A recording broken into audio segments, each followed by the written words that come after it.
Every year, thousands of people from around the world feel inspired, even called to move to the Holy Land. They pack their bags and leave their families and often their careers to live and lay down roots here.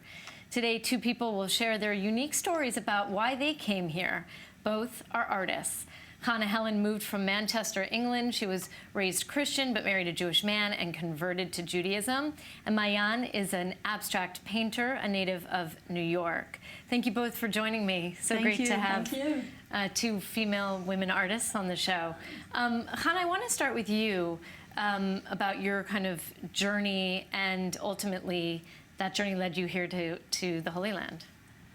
Well, as you say, I was raised a Christian, and I went to church with my father until I was 16, which was when I started my art training. And I learnt a lot of things from my father, who passed away when I was 30 years old.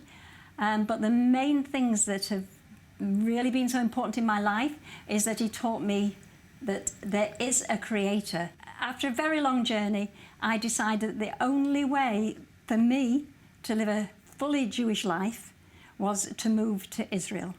And in 2006, I did just that. And now I'm still living my dream 13 years later.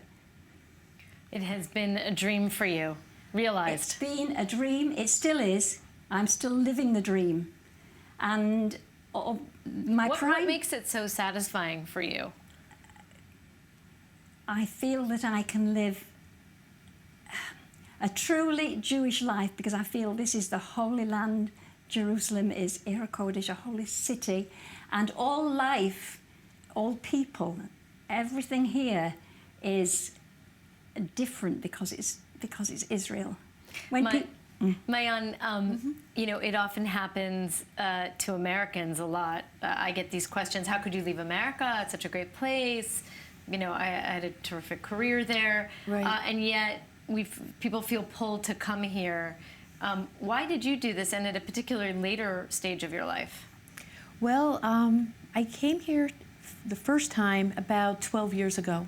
And as soon as I stepped foot in the land, I knew I was home.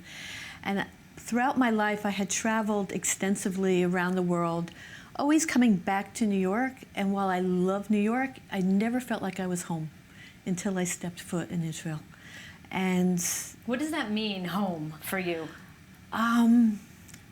There was a sense of comfort, a sense of belonging, a sense of community, of feeling one with the land and with the people, and just that this was my heritage.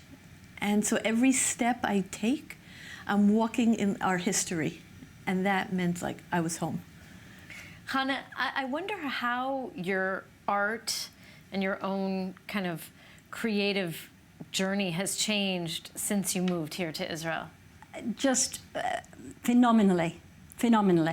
I was always drawn, painted all my life, and like I say, I started training when I was 16. I got an honours degree in art, I was an art teacher, but I never really felt moved, really knowing what I wanted to paint.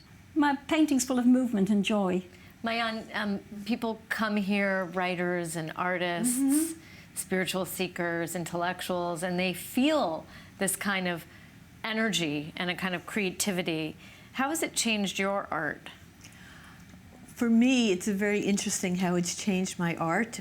Very unique from what Chana spoke about, in that within 2 years of my arriving here, I had a studio fire. A fire? A fire, yeah. And I later found out from the fire department that it was arson. And so part of the process for me after I walked in there, I wasn't in Israel, I was in the States at the time. I came home, came into my studio, and everything was black. It was all ashes, totally destroyed, broken glass, everything all over the place. Wow. And nothing was salvageable. And so I went through this whole grieving process and took time off from painting. And then slowly but surely got back to painting.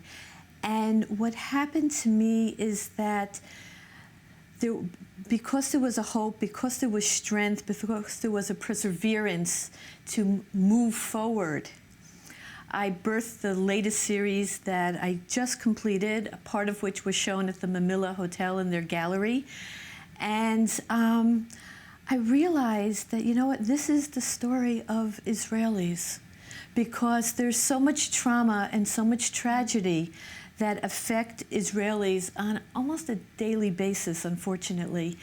And just living here, because we're so connected to our land, it's why we stay here, it's why we believe in the land so much.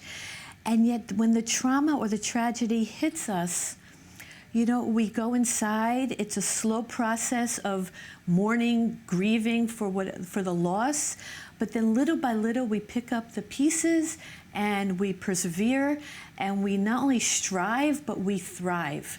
Amazing. And Chana, you are looking forward now to a new exhibit that's going to go up in Jerusalem at the Hechel Shlomo. Yes. Tell us just briefly, we have just about 30 seconds left. First of all, it's a Jewish museum next to the Great Synagogue on King George Street. And I had an exhibition in November last year, solo exhibition, which was very successful, according to a lot of people. And my Anne, who is the curator of the Jewish Museum, said, would I like to have another exhibition in a year's time? So February, March, Purim time, I'm going to be having another solo exhibition. I'm working very, very hard towards that. And I'm doing a series of work on the Kotel. On the Western Wall. On the Western Wall, which is very much through my own eyes.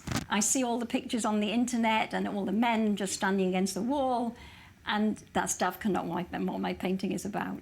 Wow, all right. That feels like a good tease to come and see the exhibit. I hope so. I'm working very hard on a triptych on summer, on sunshine, rain and snow at the Kotel. Big triptych. Wow, great. And women at the Kotel, because I think they don't get a fair look in. And I'm a woman. Well, we've talked about that a lot on the show. That could be an entire show itself. Exactly. Maybe we're going to do that. Maybe we'll have you back then. Okay, I hope. Chana, Helen, thank you so much for joining me, Mayan. Great to have you guys on the show. We're going to take a short break. Don't go anywhere. We have so much more coming up for you here on the Holy Land Uncovered. Stay with us.